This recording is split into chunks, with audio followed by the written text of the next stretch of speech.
apresenteis o vosso corpo por sacrifício vivo, santo e agradável a Deus, que é o vosso culto racional, e não vos conformeis com esse século, mas transformai-vos pela renovação da vossa mente, para que experimenteis qual seja a boa, agradável e perfeita vontade de Deus. Muito bem, queridos irmãos, esse texto faz parte da carta de Paulo aos Romanos e da transição do ensinamento doutrinário, que vai do primeiro capítulo até o capítulo 11º, ao 11, versículo 32, depois 33 a 36, é uma adoração, um louvor, uma doxologia, e depois capítulo 12, restante é uma aplicação, como você deve viver a doutrina. É isso que Paulo está fazendo de uma forma mais grosseira de falar. Mas ele vai ensinar agora como desenvolver tudo aquilo que ele ensinou até o capítulo 11, versículo 32. Lembrando que o capítulo 11, versículo 32, ele encerra dizendo assim: porque Deus a todos encerrou na desobediência, a fim de usar de misericórdia para com todos. Ele está fazendo aqui um fechamento de tudo aquilo que ele falou sobre os gentios e os judeus, o merecimento dos gentios, o merecimento dos judeus, a graça salvadora, a justificação pela fé, a maneira como Deus agiu, enviando o seu Filho, então este como o segundo Adão, e para resolver um problema causado pelo pecado na vida do primeiro Adão, e aí ele vem e mostra como que Deus executou isso. Tudo vem de Deus, tudo é de Deus. Deus é que tomou a iniciativa, Deus é que moveu o coração, Deus é que deu nova vida, Deus é que transformou. E agora então, diante disto, ele para e faz uma adoração. A doutrina é tão importante, é tão maravilhosa, é tão profunda, que ele diz: ó profundidade da riqueza, tanto da sabedoria como do conhecimento de Deus. Quão insondáveis são os seus juízos, quão inescrutáveis os seus caminhos. Quem, pois, conheceu a mente do Senhor? Quem foi o seu conselheiro? Ou quem primeiro deu a ele para que ele venha a ser restituído? Porque dele, por meio dele, para ele, são todas as coisas. A ele, pois, a glória eternamente. Amém. Ele está encantado a grandeza da doutrina da justificação pela fé, que o leva em meio ao que ele está escrevendo de doutrina, ele adora a Deus. E agora ele passa então para como se fosse um elo entre a doutrina e a prática. Ele vai recomendar e pedir aos romanos que tenham uma vida diferenciada. Tá, se você observar aqui, nós temos, quando ele fala sobre as misericórdias de Deus, rogo-vos, pois, pelas misericórdias de Deus, ele está se referindo a tudo que ele escreveu até o capítulo 11, versículo 32.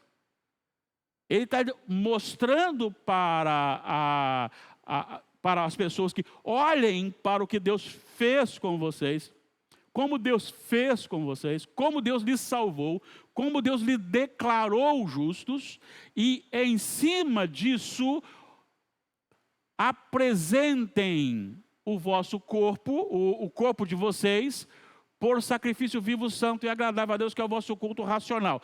Aqui tem uma contradição, porque quando você pensa, e é aí que a gente não é errado, tá? Eu não tenho problema com isso não, mas se você for levar na literalidade, a família da oração, ela está em sérios problemas, né? Porque a família no altar, e altar é sacrifício. Sacrifício é o quê?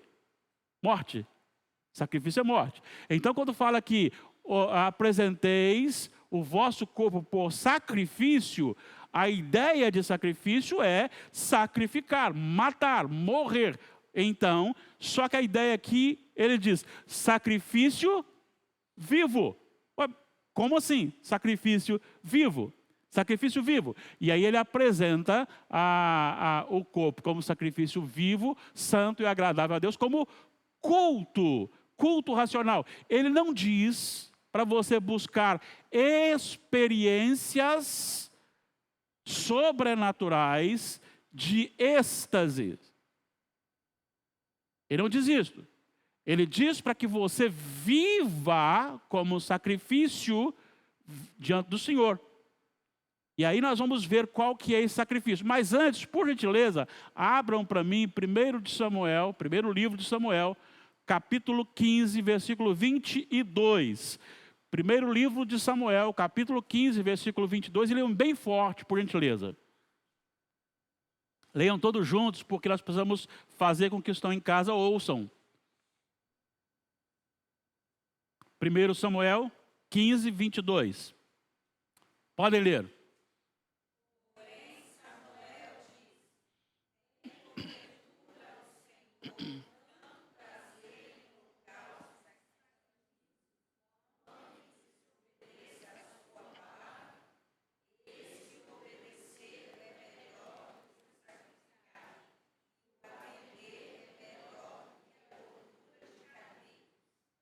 Ok.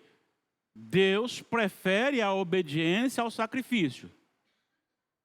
Deus prefere a obediência ao sacrifício. E a obediência, ela se torna, nessa prática, um sacrifício vivo. E o que é, então, esse sacrifício vivo? Está no versículo 2. E não vos conformeis com esse século, mas transformai-vos pela renovação da vossa mente, para que experimenteis qual seja a boa, agradável e perfeita vontade de Deus. Vejam, nós vamos depois trabalhar um pouco mais o tema, mas eu preciso desse versículo 2, o que eu quero trabalhar nesse versículo 2 tem a ver com a renovação da mente. Tem a ver com a mente. Mas vamos aqui, só para entender aqui algumas coisas. E não vos conformeis com esse século, mas transformai-vos pela renovação da vossa mente, para que experimenteis a boa, agradável e perfeita vontade de Deus. Não é conheceis, não é encantar-se apenas, é experimentar qual seja a boa, agradável e perfeita vontade de Deus. Experimentar é algo que entra aqui pelos ouvidos ou pelos olhos e entra no cérebro, entra no intelecto, mas que não fica no intelecto, que ele desce para o coração. Porque você pode ter uma intelectualidade sem fruto. Você pode ter uma intelectualidade, um autoconhecimento e ser ainda árido diante de Deus. Só para vocês terem uma ideia, me veio à mente que agora, claro que não é a minha mente só, é o Espírito Santo do Senhor, então temos que ir lá. João capítulo 15.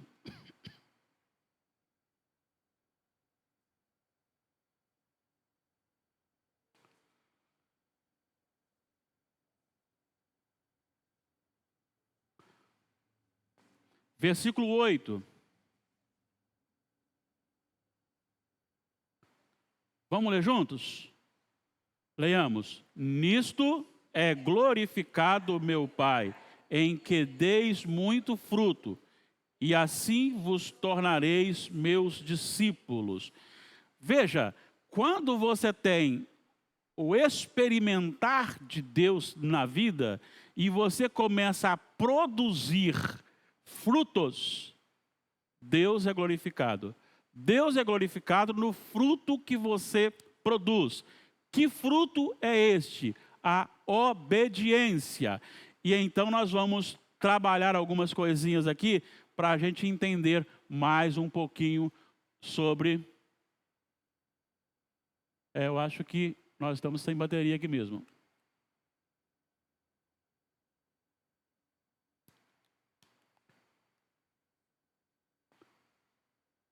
Passou agora. Era para mexer na pilha, a pilha está fraca mesmo.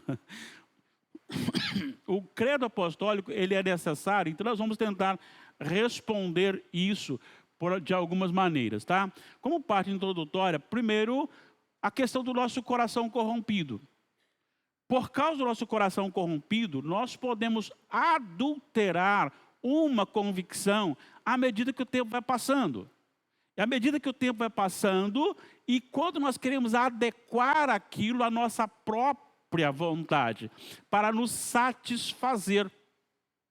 Então nós buscamos, com o passar do tempo, vamos introduzindo alguma coisa, e de repente você alterou o sentido de algo, porque você quis, desejou, ansiou, e o seu coração leva a buscar aquilo que lhe satisfaz, somente isso.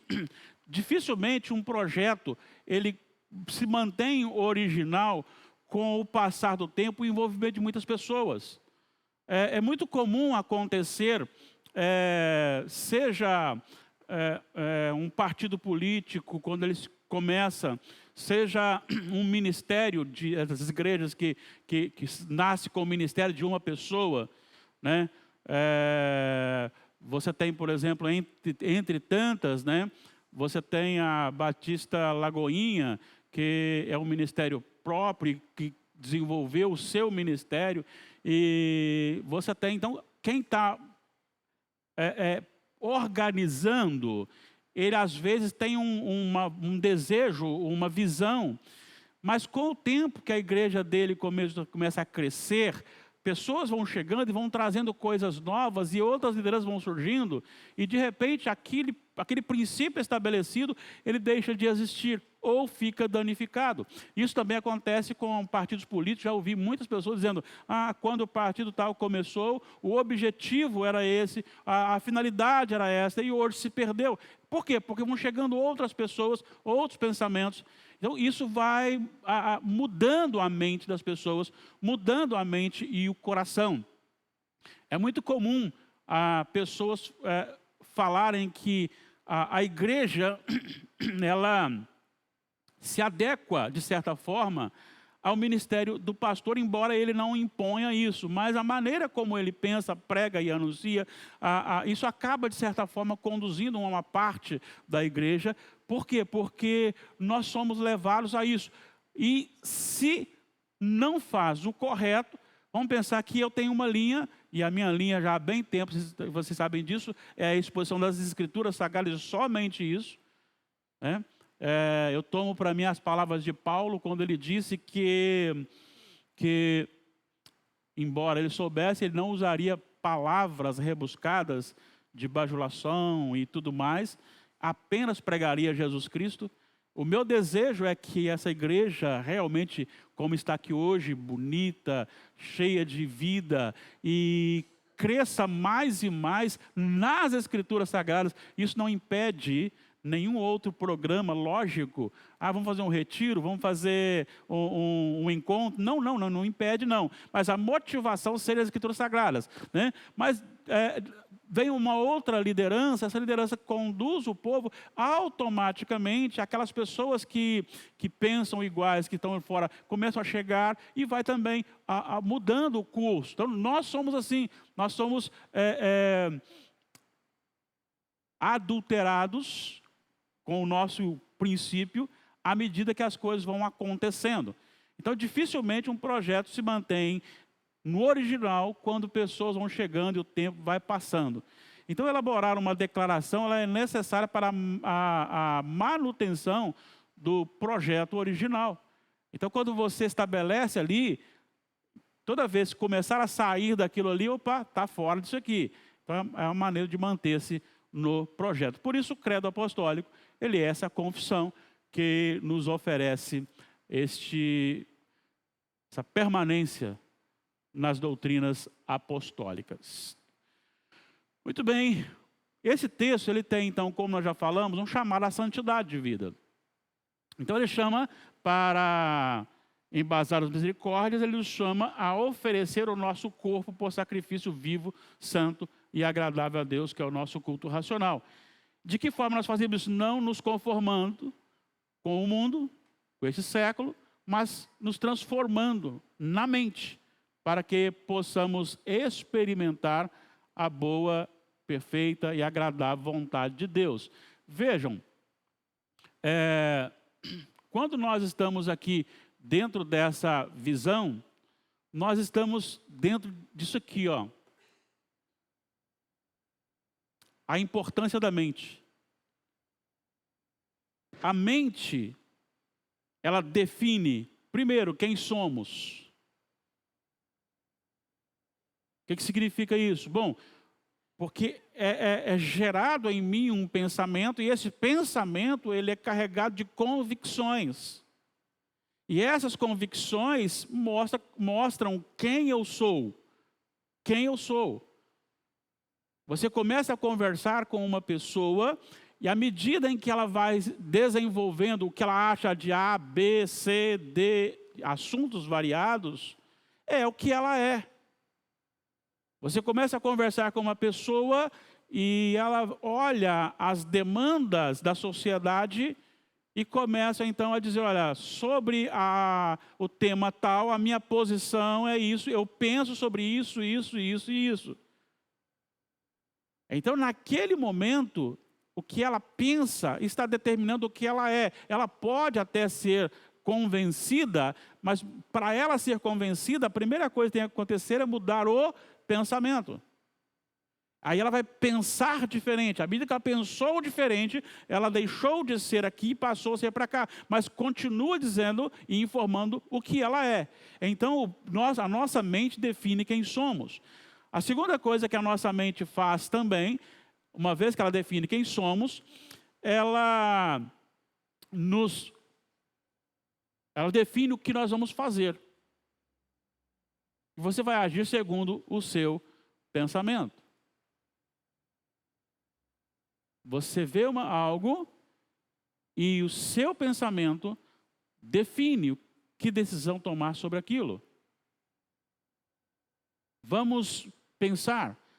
Alguém que tem uma mente pervertida, corrompida e que não é moldada por Deus, mesmo não sendo cristão, mesmo não sendo crente, mas que não tem o limite dado por Deus, chamado graça comum, e se o seu pensamento for um pensamento mau, quando ele achar algo de valor, o que ele vai fazer? Ele vai pegar para ele.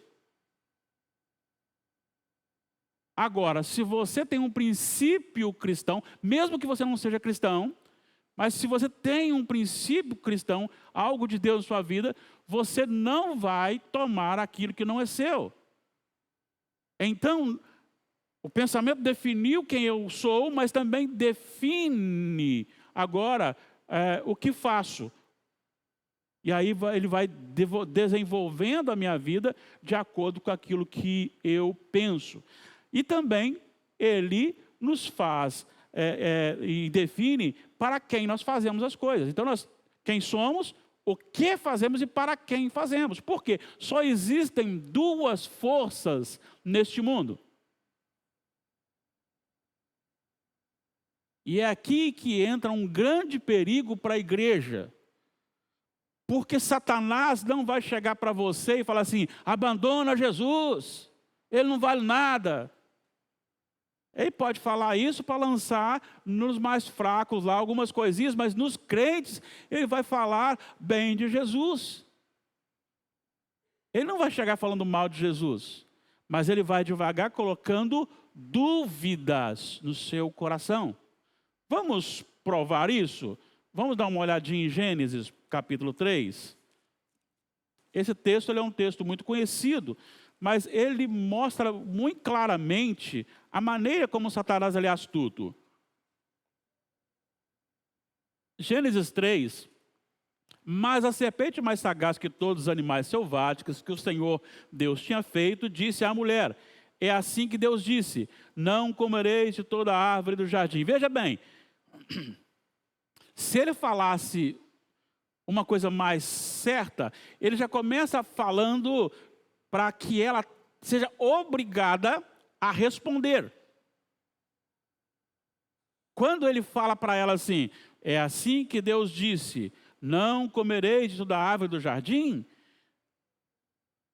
Eva se vê na obrigação de responder, e ela fala, do fruto do jardim podemos comer, mas do fruto da árvore que está no meio do jardim, disse Deus, dele não comereis, nem tocareis nele, para que não morrais. Veja, Satanás sabia que Adão tinha recebido de Deus a ordem para comer de todas as árvores, exceto a do conhecimento do bem e do mal. mas ele quer ouvir a própria declaração de Eva, porque é em cima da declaração de Eva que ele vai lançar a semente da dúvida. Então, quando ele ouve Eva falando sobre isso, dando a resposta para ele, ele volta a dizer: é certo que não morrereis. É uma afirmação. E aí a serpente começa a lançar dúvida. Veja, ela não disse que Deus é mau. Ela começa dizendo assim: olha, Deus está governando aqui, está fazendo aqui, fazendo aquilo outro. Ele não falou mais sobre o fruto, ele falou sobre a consequência. E quando ele fala sobre a consequência, ele vai dizer assim: é certo que não morrereis. Porque Deus sabe que no dia em que dele comerdes, se vos abrirão os olhos. E como Deus sereis conhecedores do bem e do mal. Olha como é que ele vai entrando devagar e vai lançando dúvidas. É isso que ele age, é assim que ele age. Então, todas as vezes que na igreja você foge da Bíblia, porque a maioria aí está mostrando, apontando coisas que são contrárias à palavra de Deus, por mais que isso seja difícil de entender, e você dá ouvido, você está entrando na indução de Satanás. Se o seu pensamento começa a dizer: não, isso aqui é antiquado, isso aqui não era assim não, isso aqui, isso aqui tem que mudar. O seu pensamento está formando em você uma nova pessoa, uma nova personalidade. Você começa agora a tomar outras decisões, e essas decisões são para o lado das trevas, obedecendo Satanás. Ou você diz: aqui não, arreda-te, Satanás. Para usar uma palavra aí que os pentecostais gostam muito, está amarrado, sai para lá. Foge daqui. Comigo não. Eu estou guardado pelo meu Senhor. Não vem com essa não. Se a Bíblia disse, está dito. Só dizem que uma menininha, eu não sei qual era o nome dela, eu não sei se era Ana, que tem 3 anos aqui, né? Então vou deixar correr assim. Eu não sei se era Ana, mas diz que ela chegou na escola e a professora era ateia. E aí quando ela falou que Jonas tinha ficado 3 dias no ventre do peixe, a professora questionou: isso é impossível. Como pode uma pessoa sobreviver 3 dias no ventre do peixe? A menininha, na sua simplicidade, disse: olha, não sei como é que foi não, só sei que foi assim. Se a Bíblia tivesse dito que Jonas engoliu a baleia, eu acreditaria também. Se a Bíblia falou, eu acredito. Né? Se a Bíblia disse, eu acredito. Mas a Bíblia deixou de ser só esse livro de fé, porque a Bíblia se tornou o livro de fato. Como assim? Eu aprendi isso com Martin Lloyd Jones. Ele disse que a Bíblia deixou de ser somente um livro de fé e passou a ser um livro de fato, quando as coisas que ela revelou desde o início foram se cumprindo e se cumprem até hoje. Por exemplo, como você pode falar de um homem que escreveu detalhadamente a crucificação de Jesus 750 anos antes de acontecer? Isaías 53. E tudo aquilo que está escrito veio acontecendo e acontece. Então o que ainda não aconteceu, acontecerá com certeza. Então a palavra de Deus é a nossa base. Então o meu pensamento está firmado no do Senhor, e o meu pensamento no Senhor me leva então a tomar decisões, e as minhas decisões são submissas ao Espírito Santo. Enquanto que, se o meu coração foi tomado por um novo pensamento, o novo pensamento vai mostrar então que agora eu sou uma outra pessoa. E esta outra pessoa vai fazer coisas, tomar decisões contrárias à palavra de Deus. Então ela vai estar submissa a Satanás. Então a mente da gente determina quem somos, o que fazemos e para quem fazemos. Por isso é necessário a gente manter bem, porque a nossa mente ela é falha. Concorda comigo? A nossa mente é falha. Quantas vezes a gente fala alguma coisa, se cria bonito quando chega na casa dos pais da gente, né? Lá em casa nós éramos 7 irmãos, né? 7 irmãos. E agora tem menos, mas a gente chega na casa da mãe, tem lá os netos. Aí minha mãe vai me chamar e falar assim, James, Heber, Lázaro, Everson. Quem aqui nunca passou por isso? Tem vezes que eu vou chamar o William, chamo de Heber, chamo o Heber de William, né? Depois que a gente passa dos 18, as coisas vão acontecendo com a gente, né? A mente da gente não é confiável. A mente da gente não é confiável, porque ela corre o risco, muito risco. Então, precisamos ter, alimentando a nossa mente, e aí vem, então, uma questão muito importante para a nossa vida.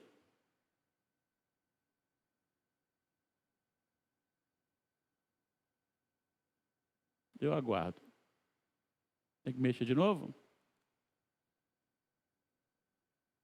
Tem que mexer. Leiam para mim, por favor, aí 1 Coríntios 2,16, bem forte. Está lá.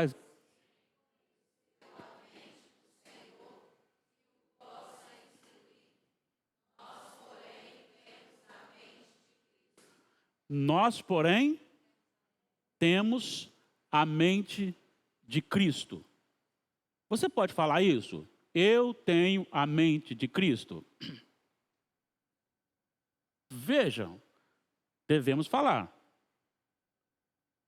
Mas às vezes é necessário que a gente faça alguma mudança. Eu vou quem está conseguindo ler ali vai ver. Ser transformado na mente é pensar além da forma do mundo. Não vos conformeis com esse século, mas transformai-vos pela renovação da vossa mente. Veja, a mente é transformada. O que é transformar?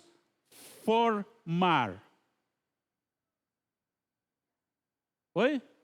Mudar. É uma resposta. O que é transformar? Além dessa palavra da mudança. Oi? Mudar de forma. Renovar. Você tem uma forma.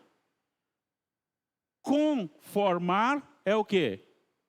Estar na forma. Transformar é o quê? Sair da forma. Ultrapassar, ir além da forma.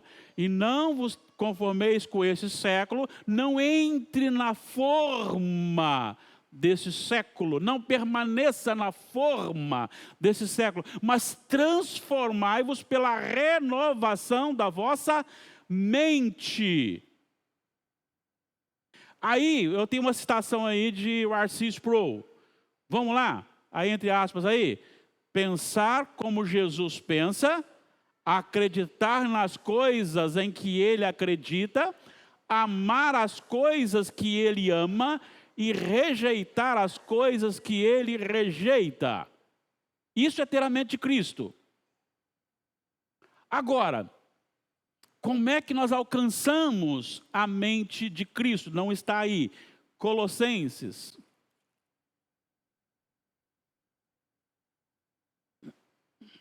Colossenses capítulo 2. Vamos lembrar aqui, em Colossenses 2, 1 a 3. Ele diz assim: gostaria, pois, que soubesseis quão grande luta. Tem alguém com uma edição diferente aí? Qual que é a sua edição, por favor? E o que ela está dizendo? A luta.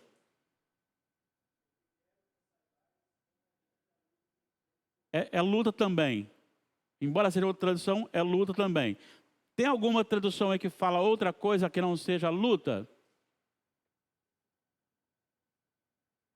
Veja, enquanto você vai procurando aí, a palavra no original, em que o Novo Testamento foi escrito, no grego, para luta, é agona.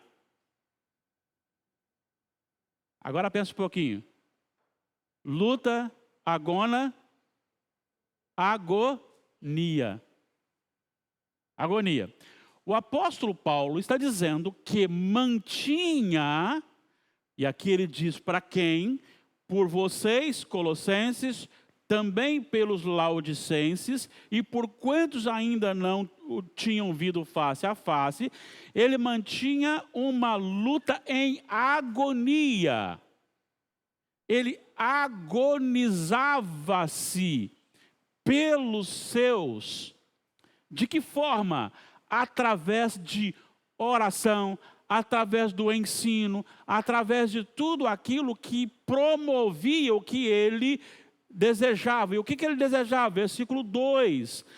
Para que o coração deles seja confortado e vinculado juntamente em amor, e eles tenham, olha só, toda a riqueza da forte convicção do entendimento.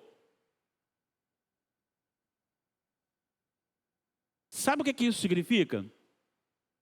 Isso significa o seguinte: vamos pensar que alguém pregou para o Nicolas.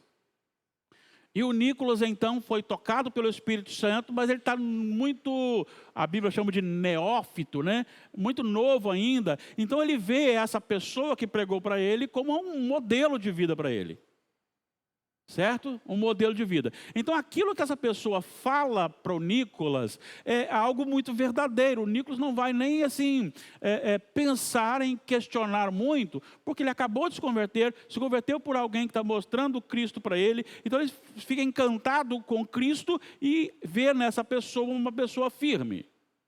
Só que o Nicolas começa então a estudar a palavra de Deus. E à medida que o Nicolas vai estudando a palavra de Deus, ele vai sendo vinculado em amor, mas também ele vai crescendo em si e tendo a riqueza da forte convicção do entendimento. Essa pessoa que pregou para o Nicolas resolve abandonar a fé. Se o Nicolas tem a riqueza da convicção do entendimento do Evangelho, ele vai abandonar a fé? Não. Agora, se ele não tem a convicção real, verdadeira ainda, o risco dele abandonar também é grande. Por quê? Porque aquela pessoa que até então trouxe o Evangelho, que era modelo para ele, caiu. Então, se ele não tem uma convicção, se a mente dele não está formada, ele corre o risco de abandonar também. E aí ele vai dizer aqui que é entendimento para compreender plenamente o mistério de Deus, que é Cristo. Então isso gira em torno da mente. À medida que a mente vai sendo alimentada com a palavra, isso vai sendo envolvido, descendo para o coração, e você vai conhecendo o mistério de Deus, que é Cristo. Conhecendo o mistério de Deus, que é Cristo, você começa a ter a mente de Cristo.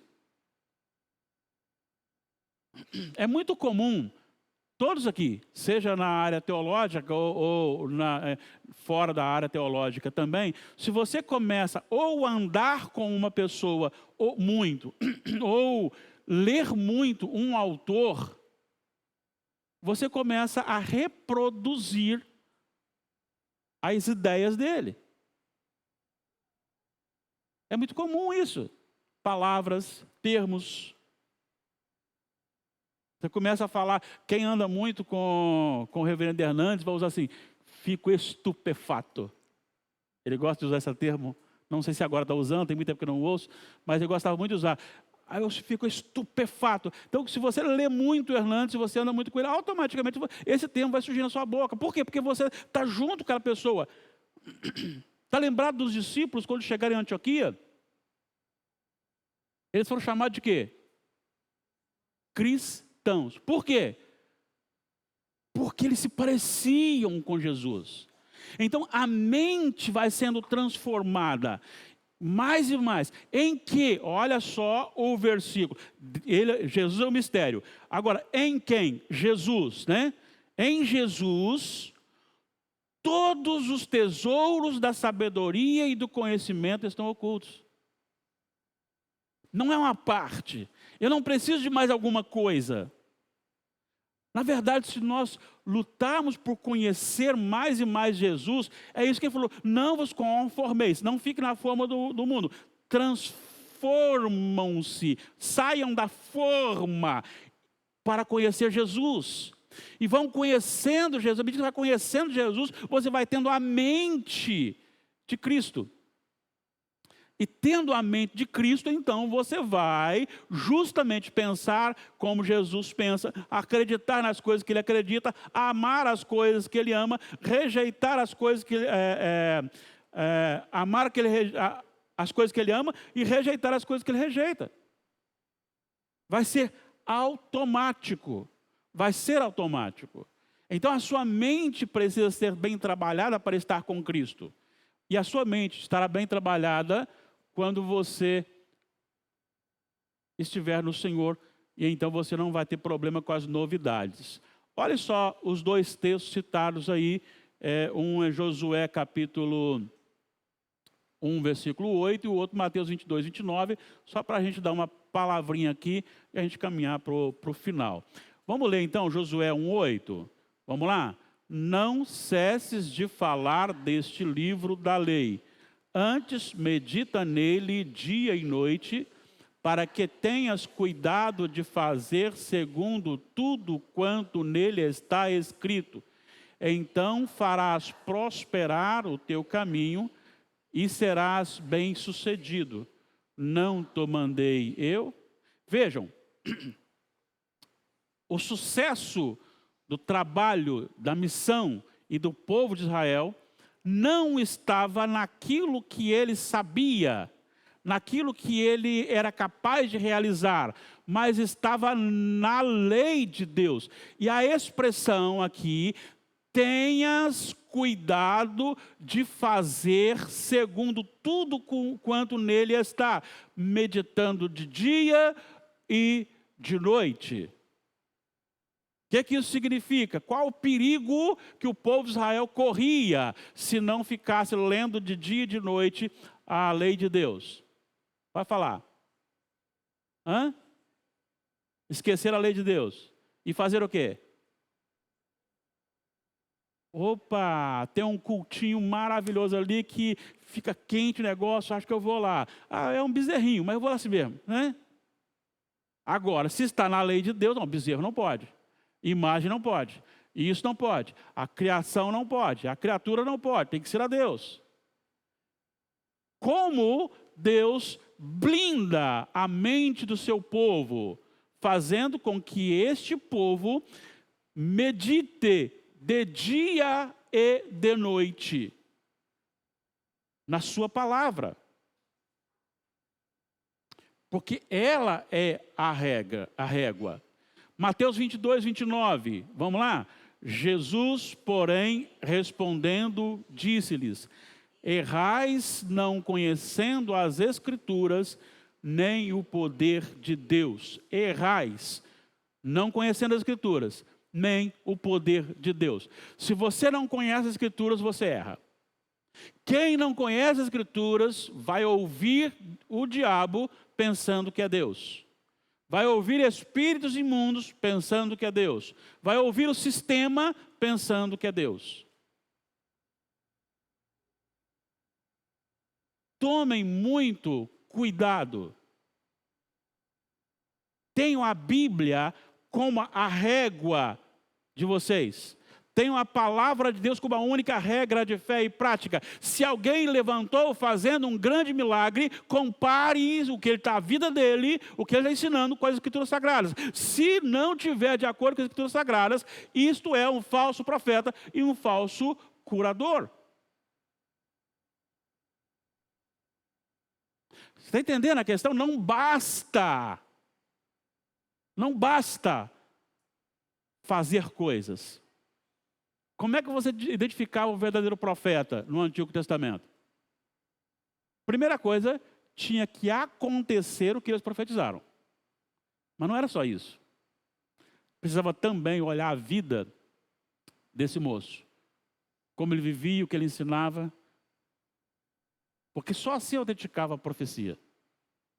Vamos lembrar aqui que quando Arão, obedecendo a Moisés, bateu a vara na água do rio, ela se tornou em sangue. O que os místicos do Egito fizeram? O mesmo. Quando eles fizeram, quando Arão tocou e as rãs vieram, o que eles fizeram? Também o mesmo. Depois, acho que foi os piolhos, né? Os piolhos fizeram o mesmo. Só a partir daí que Deus falou assim, não, a partir de agora não. Não vamos fazer mais. Eu não sei se era a segunda ou a terceira. Não vamos fazer mais. E aí eles não conseguiram mais fazer. Mas se você fosse olhar, realmente, não, que Deus é? O Deus seu faz, mas o Deus de cá também faz aqui, ó.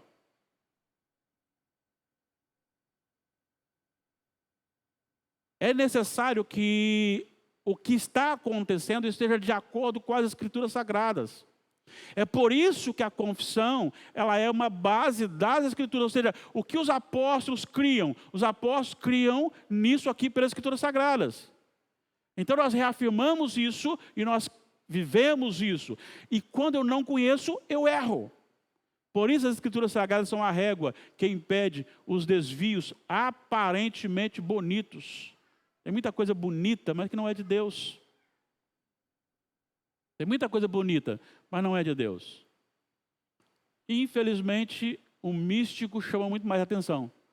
É melhor estar num lugar em que eu estou falando o número do seu CPF, falando o que vai acontecer amanhã com você, se você vai morrer, não vai morrer, se vai viver, não vai viver, se vai ganhar alguma coisa, não vai ganhar, em nome de revelações, do que ouvir a exposição das Escrituras Sagradas.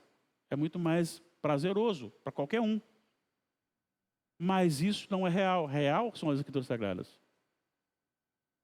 Então é necessário que a gente busque a Deus e tenha convicção, a mente da gente. Veja, não vos conformeis, não entre na forma do mundo, mas ultrapasse a forma do mundo na renovação da mente, conhecendo mais e mais a Jesus Cristo. Tem muito mais para conhecermos de Jesus do que nós imaginamos. Então é só você mergulhar com submissão ao Espírito Santo, com oração e estudo da vida de Jesus, e você será enriquecido com o mistério de Deus, que é Cristo Jesus, nosso Senhor. Tem alguma dúvida? Ficou alguma dúvida? Não? Vamos para a conclusão?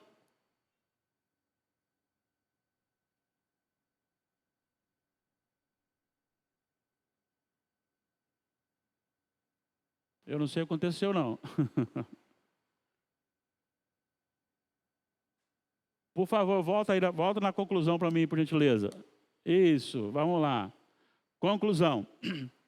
Devido à grande luta de Satanás para desviar os crentes do caminho, muitas novidades surgem vestidas de espirituais, mas no fundo não passam, faltou um M, de uma adulteração do que a Bíblia nos diz. A Bíblia é a única regra de fé e prática. O credo apostólico é o que a Bíblia diz sobre Deus, sobre Jesus, sobre o Espírito Santo, sobre a igreja, sobre a morte e ressurreição de Jesus, sobre o retorno de Jesus. Fazer uma confissão é um meio saudável de se manter mais próximo do que o texto bíblico realmente diz, uma vez que as traduções contemporâneas carregam o risco enorme do distanciamento do sentido original do texto. Deixa eu só falar de novo. Eles não têm intenção disso, não. A intenção deles é boa em trazer um texto mais conhecido da nossa parte, do nosso povo. Mas muitas vezes essas frases traduzidas, elas começam a distanciar-se do original, tá bom? Por isso, oremos, labutemos por fidelidade nos textos bíblicos para a glória de Deus. E a partir da próxima quarta-feira, estaremos entrando diretamente nos termos da própria confissão ou do credo.